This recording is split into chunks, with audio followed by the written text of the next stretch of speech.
Paramilitary ఫోర్సెస్‌లో, special police ఫోర్సెస్‌లో మరియు police ఫోర్సెస్‌లో ఏదైనా crime investigation కోసం కానీ, దేన్నన్నా ట్రాకింగ్ కోసం గానీ, సునకాలు అంటే కుక్కలు, జాగిలాలను వాడుతా ఉంటాం అన్నమాట. వీటికి సంబంధించి అసలు మనం కుక్కల్ని ఎందుకు వాడతాం అనేదే పెద్ద ప్రశ్న. వాటి యొక్క ఆల్ఫాక్టరీ నర్వ్స్ ఏదైతే స్మెల్లింగ్ కెపాసిటీ ఉంటదో అది 300 మిలియన్ ఆల్ఫాక్టరీ రిసెప్టర్స్ ఉంటాయంట కుక్కలకి. అంటే హ్యూమన్స్‌కి ఉండేదానికన్నా 10,000 నుంచి 1,00,000 రెట్లు ఎక్కువ ఉంటాయన్నమాట.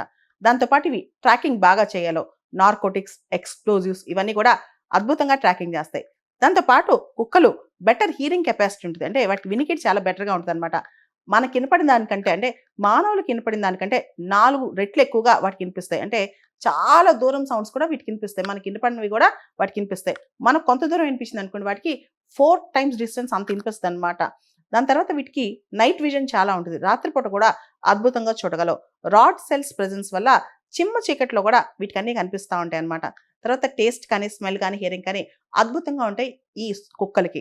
అయితే రీసెంట్‌గా ఇదంతా ఎందుకు న్యూస్‌లోకొచ్చిందంటే, మనకి బీఎస్ఎఫ్ బోర్డర్ సెక్యూరిటీ ఫోర్స్‌లు మరియు central reserve police forces CRPF వీటిలో కూడా దేశీ అంటే భారత సంతతికి చెందిన కుక్కల్ని ఇంట్రడ్యూస్ చేశారు. ఇప్పటి వరకు కూడా జర్మన్ షెపర్డ్, లాబ్రడార్ ఇలా ఫారెన్ బ్రీడ్స్‌ని మనం వాడేవాళ్ళం అన్నమాట.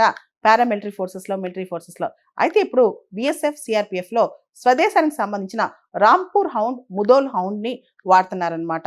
ఇవి మనకి ఫోర్స్ మల్టిప్లైయర్స్ కంటే మనకున్న శక్తిని ఇంకా బలపడేలా చేస్తాయన్నమాట.